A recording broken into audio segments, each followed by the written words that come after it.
Hello and welcome to Tremors, Making Perfection, the podcast. I'm your host, Michael Gross, and every Friday for the next 6 weeks, we're going deep on the making of Tremors with the people who made it. From the very first draft of the script that birthed the Graboids, to the challenges of filming in the middle of the desert, the cast and crew are going to tell you everything you need to know about the monster movie that became a cult classic. So Graboid yourself a seat, and let's make perfection. When Kevin Bacon joined the cast of Tremors to play young Val, he was in a tough place. His wife was about to give birth to their first child, and he was out of work. Tremors seemed like a risky move, but the right choice for his young family. So with a phone on standby on the set to notify him if his wife went into labor, he saddled up to go catch some graboids. There was little time to shoot everything and a lot for Kevin to do as the garbage man turned graboid hunter. Here's Kevin Bacon on his experience on set.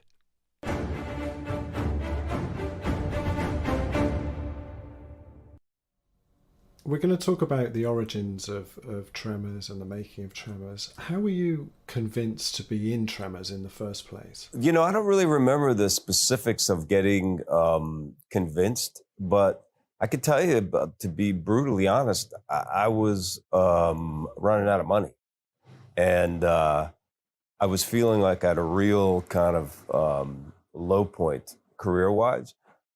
I suffer from the actor's curse, which is that I always think that every single job I do is my last. And, after Footloose came out, I had a series of leading roles that just all bombed, just kind of one after another.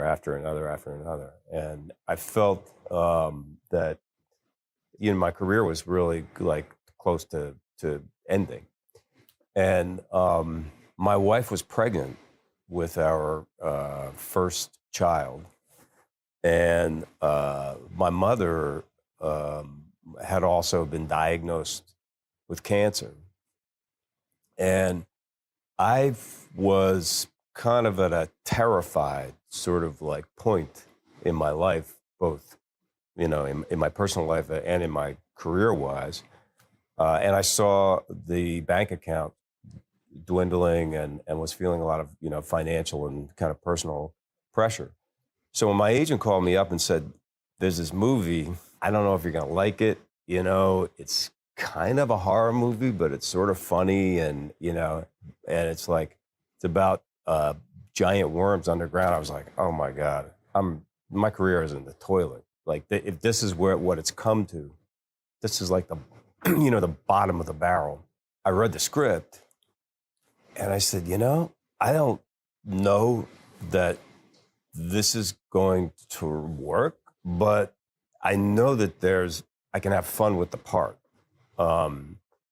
And I know that the writing is strong, and that the relationship between these two guys, if you take all of the silliness of the graboids out of it, you know what I mean? I said I think the relationship between the two guys is funny and interesting, and I really responded to the fact that people don't often write.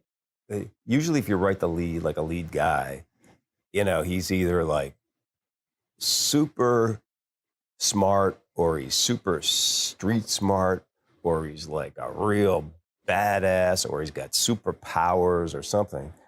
What I really liked was that, Val he's just not that smart a guy necessarily. And he's not successful and he doesn't have superpowers and he's not really that much of a badass either. There's an innocence about him too.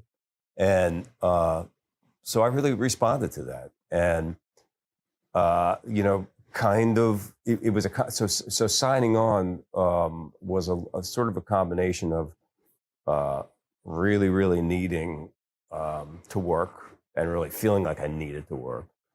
And also seeing that there was possibly something that I could do with this guy. When Tremors was initially released, it wasn't exactly a big hit. We have to think about the time. I mean, I'll say a couple of things about the release of the film. funny scary is a very, very difficult thing to market. It always has been. The amount of, there are exceptions to the rule. And when those exceptions happen, they really are an anomaly. I like it as a genre myself. I love things like Shaun of the Dead and Zombieland, and there's a lot of cool movies that live within in that world. But it's a lot easier from a marketing standpoint to tell people this is a scary movie or this is a funny movie, because then they know what they're doing on their weekend, and they know they can talk to their date and say, "Do you like scary?" You know, whatever, you know. So, you know, the marketing materials and the way in for Tremors was a little confusing. I don't even remember, you know, the original poster. I guess when you look at it now, it seems like it was really cool, but I don't know if it quite told the story about the fact that the movie had a sort of tongue-in-cheek kind of attitude to it. I think they leaned a little bit more into it was just a monster movie.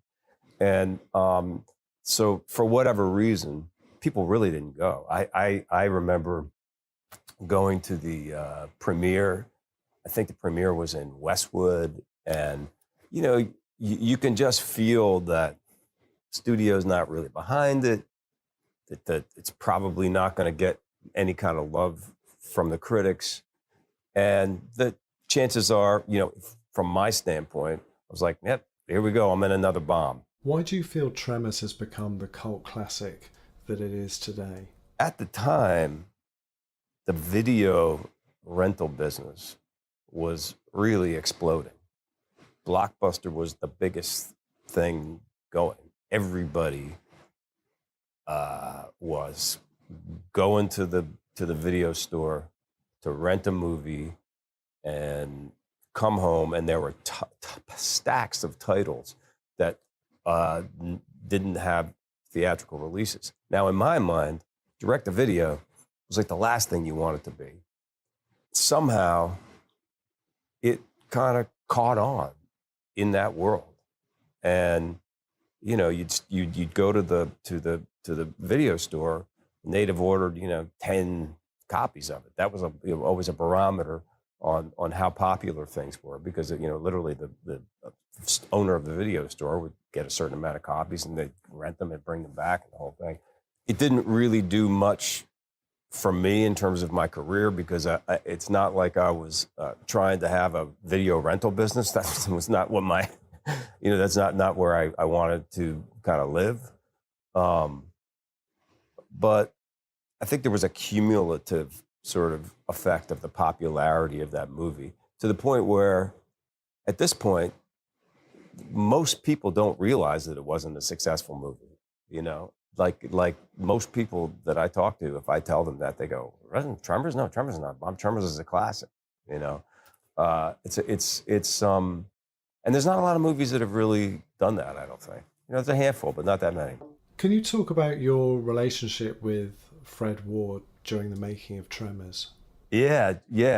Fred Ward is and was, well, he was an actor who I already knew, not personally, but I knew his work, and I thought he was a really great, interesting choice, because Fred has he's got a real genuine sort of American cowboy, man of the earth kind of persona. And you could have gone and said, well, let's see who's kind of like a funny guy that we can put in this part, but they really didn't cast in that way. You know what I mean? They really wanted some authenticity in that role, and I thought he really lended a lot of authenticity to it. And I think that we immediately kind of bonded and made friends and started hanging out together and started talking a lot about music. He was really obsessed with jazz guitar at the time, and I played a little bit of guitar and ended up playing a lot more over the course of the years following Tremors. But yeah, I was playing and writing songs, and he was like crazy about Django Reinhardt, and was his whole approach to the guitar was not really to learn guitar. It was like it was like to learn to play some of the most complicated jazz chord structures and melodies, which is a really kind of like Renaissance man strange approach to an instrument. Me, I picked up the guitar so I could play Hey Jude, and it was as though you were. It's the difference between starting to like just do watercolors, or saying, well, I want to work on like duplicating the Sistine Chapel. He has a very, very interesting approach to that, and very, very focused person and performer. And he's just such an unusual character that I really sparked to him. And, we enjoyed our time in the desert together. Do you think there's something about the location, Lone Pine, in Northern California, that adds something to the film? Well, I'd never been to Lone Pine, California before we did the film. And, I kind of had assumed that we would be shooting in LA, because there are places within a stone's throw of LA that you can, create a small, dusty, you could have done this. There's a lot of places, I've seen them since then, different ranches and stuff where you could have definitely created this. But the filmmakers really wanted to go to Lone Pine. And I was concerned about it on a really practical level, which was that Kira was so pregnant, and she could have had gone into labor during the shooting, and it was hours to get to any kind of a hospital. There were we had some kind of like birth, doulas like standing by, and she was driving down to LA for her weekly appointments with the obstetrician, but that was a little terrifying to me, that she was going to go into labor in Lone Pine. And simultaneously, we also had this thing where we really wanted to be together for this time, and this was a magical kind of special time for us. But we got there, and we had this, there was very few places to stay. It didn't really have the infrastructure even to put the crew up, and certainly nothing that was like a high end kind of thing. So down this little street, somebody was willing to move out of their house. I guess this is long before Airbnb, and we lived in this little house, and I remember just going, and we ate a lot of frozen pizza and lasagna, and I would go out. The majority of almost the whole movie is exterior day, which is another thing that's unusual for a horror movie, and a tough thing to pull off, by the way, to make things scary when it's exterior day. And it was hot, and it was dusty, and I'd go off in the morning, to the wars basically, and drive down this long dirt road. By the time I was covered in dust by the time we get to work. And out in the middle of the desert was this town that had been created, and we would just kind of burn through the day. And when we started to lose the light, go back, and my very pregnant wife would be there, and we'd have some kind of dinner. And I don't know that, maybe it was the place in terms of feeling ominous. I know that for myself, I was having very, very intense dreams and night terrors, and I was doing a lot of sleepwalking. In fact, I more than once picked her up out of bed and carried her out of the house, and to try to save her from monsters or whatever. But it was really metaphorical for what I was feeling about my life changing with fatherhood, et cetera. And and sometimes on the weekends, we would drive up into the hills, and there's these very, very beautiful, strange kind of rock formations that are in and around Lone Pine that I guess traditionally they had shot quite a few old westerns on. When you picture the guy coming over the thing, getting shot, falling off of a big rock down onto something that was, and we used some of them in the movie, obviously. So, I'm not a real spiritual person, but I would definitely say that it had a tingly, sort of magical essence, that town. Also, there's something about the movies that are made on location, which are a little different than when everybody goes home to your individual houses. It's a lot different when we're all kind of thrown into a small situation where there's basically Double L, which was a bar, and there was a pizza joint. You'd be out with masks and it was hot for sure. And this is probably before we'd got either technologically or even medically hip to the importance of sunblock, and it was, we used it, but it was probably not something that was we wouldn't pound the table the way we would now. Why do you think the film holds up today? Well, one thing I'll say about the film, I don't go back and look at my movies, but I did with Tremors probably 4 or 5 years ago, because I was developing it as a series. And it's an absolutely beautiful movie, shot in 35 millimeter. And it's kind of spectacular to look at.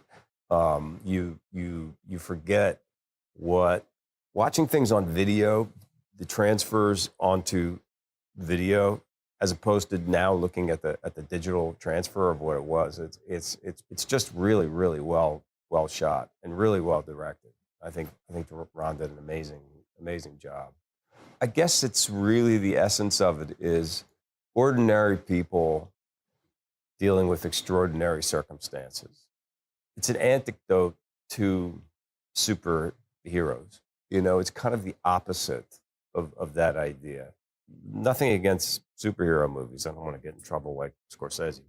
But when everyone has, the power to, whatever it is, destroy the world, or, you see that again and again and again. And after a while, it becomes, I think it gets kind of hard to relate to after a while. We're looking for the humanity out of superheroes. Whereas something like Tremors, they're all just regular people. Melvin, he's just an annoying kid, Bert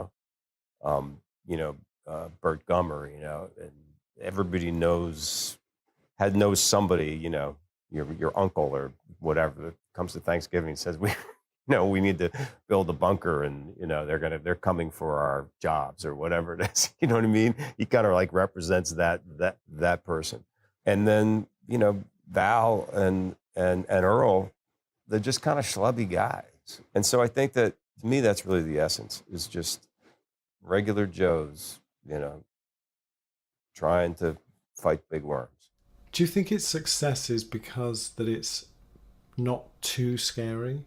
I think it's true that it is a good family movie, and I think that may be part of why it didn't work in the theater, and part of why it really worked on Blockbuster, on video, at home. I think I say the F word, but aside from that, there's no nudity.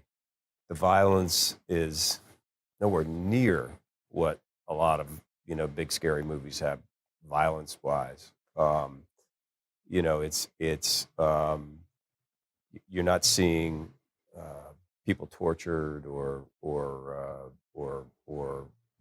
co-eds being slashed, the threat is a created, creature. But it does have enough scariness that if you're, I don't even know the age, but 10 years old, it's going to be something where you're going to go, Dad, your mom, I want to, so I do think that there's a lot to be said for the fact that it kind of has a family vibe. I can also tell you that there's something about it that speaks to the heartland of America, and I don't really quite know what that is, but it does. And the reason I feel that and sense that is because people mention movies of mine to me, all the time, and you start to see in different parts of the world or different countries or different parts of America, rural or whatever, that people responded more to one movie of mine or another. And Tremors comes from the heartland of the USA.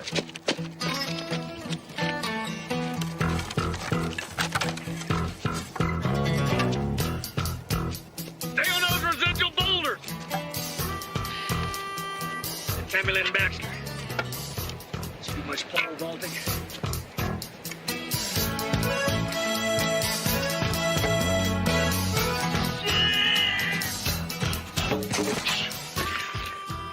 Do you still pole vault? I've never been on a pole vault since the movie. I seem to remember, though, that I could be wrong about this. This would be a Ron Underwood or Steve question, but it seems like we might have actually had some pole vaulting training. Like someone came out and actually gave us some tips. I could be wrong about that. That's not something you just go and do, As an actor, which do you prefer doing, green screen or practical and real effects? Well, green screen is never fun for an actor, to act with a tennis ball or something that's green. Although we're doing sort of less and less of it as the technology is starting to get even easier and more, developed. On the other hand, I can tell you that there were times when I would look at how the guys were delivering the effects, which was a lot of times basically puppetry, and I'd go, whoa, I don't know if this is going to work. There's something like really infectious and cool about what they did. It just feels more personal, I think it's a good movie for young people to look at and say, this was all just, nothing was done, in post, or very little, One of my favorite gags was when you see the wave of the monster through the desert, and they basically built a trench and had a ball and covered it with dirt, and then dragged the ball just down the trench with the dirt, so you just saw that thing. You would never do that now. You'd go done.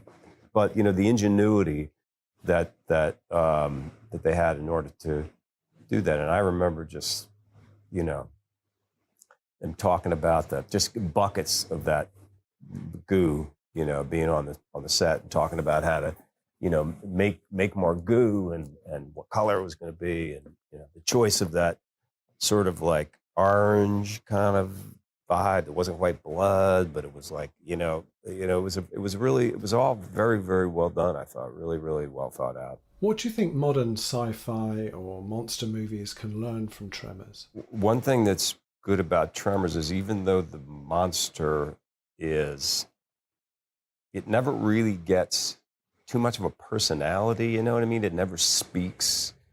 It never morphs into a face where you actually see it, you know what I mean? It doesn't have as much personality as, say, dragons. And yet it remains a threat, and it remains scary. And I think that the reason that works is because the characters are well enough drawn that their reaction to it is kind of embodying this threat. Because when you really look at it, it's kind of scary, but it's really about the fact that these people are just so terrified of it, and the isolation, I think, that they feel. That's something that's been used in horror a lot, whether you're on a spaceship and you can't get anywhere, or you're wherever it happens to be, but locked in a house. I also think, as I mentioned before, that if you want a real challenge, make something scary that's outside during the day, because most scary movies are inside at night. And so exterior day is a real challenge. What do you think ultimately made Tremors so successful? I think it's just really, really well written. I think the writing, the dialogue, the characters are well drawn, and the comedy that's there is very, very character based. It's not joke based. It's not really like set up joke. There's nothing that anybody says that is necessarily comedy writing, really. It's just that who these two guys are, what their relationship is, the fact that Bert is living in this bunker and has this insane arsenal. The arsenal, the sight gag of the arsenal itself is funny, and with the when he comes out with these, whatever they are, giant, I don't know, elephant guns or bazookas or whatever it is, that in and of itself is funny. You don't need to have a joke kind of written to make that work. I think it's just a really, really well written script and a really well constructed world. What do you remember about working with Michael Gross? Well, like most people, I knew Michael Gross from Family Ties, and that was a incredibly successful show, and funny, great, amazing, and he was great on it. And it was really an interesting kind of casting choice and a flip, because he was really known as being this, kind of super liberal, dad kind of part. You could have gone a completely different way with Burt Gummer. It could have been a flat top wearing, kind of more marine.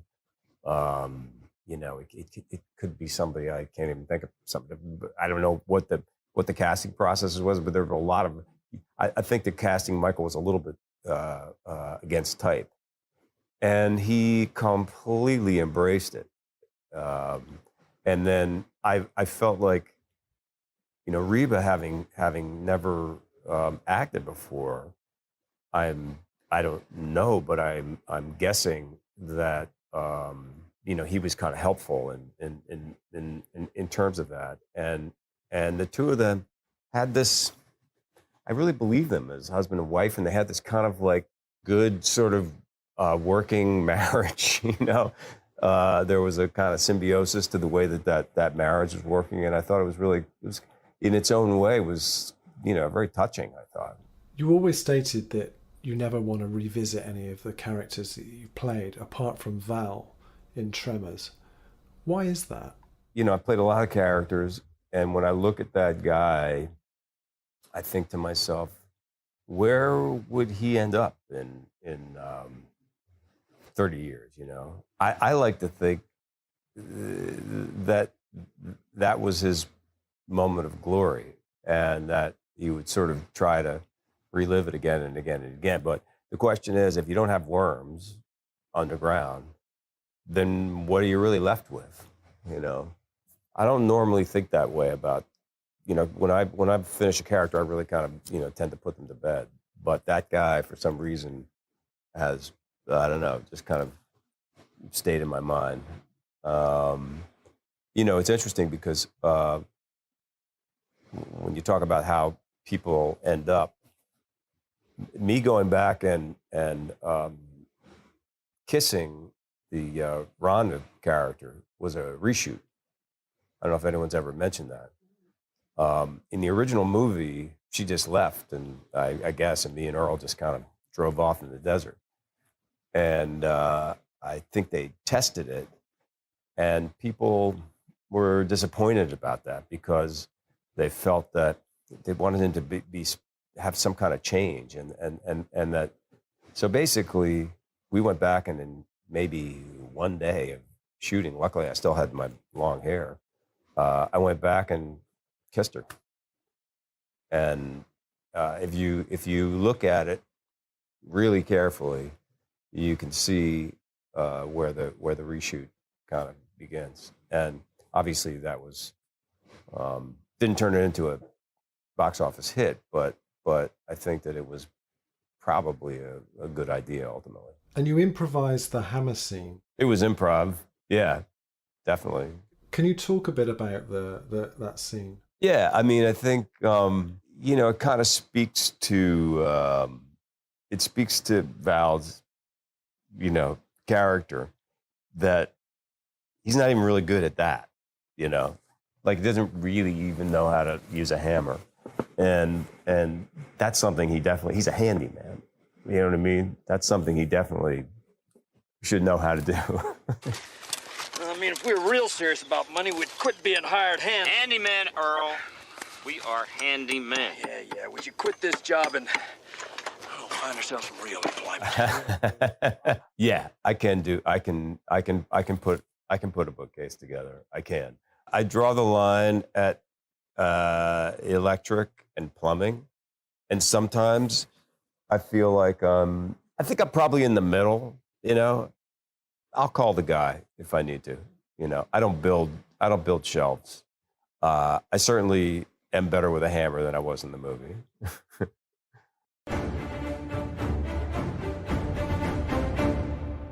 That was the legendary Kevin Bacon talking Tremors. Next week, we've got a special bonus episode. So meet back here next Friday, sharp. In the meantime, if you want to brush up on your survival skills in the event of a graboid invasion, head over to the official Tremors YouTube and Facebook channel, or find us on Twitter and Instagram @TremorsMovie. Over and out.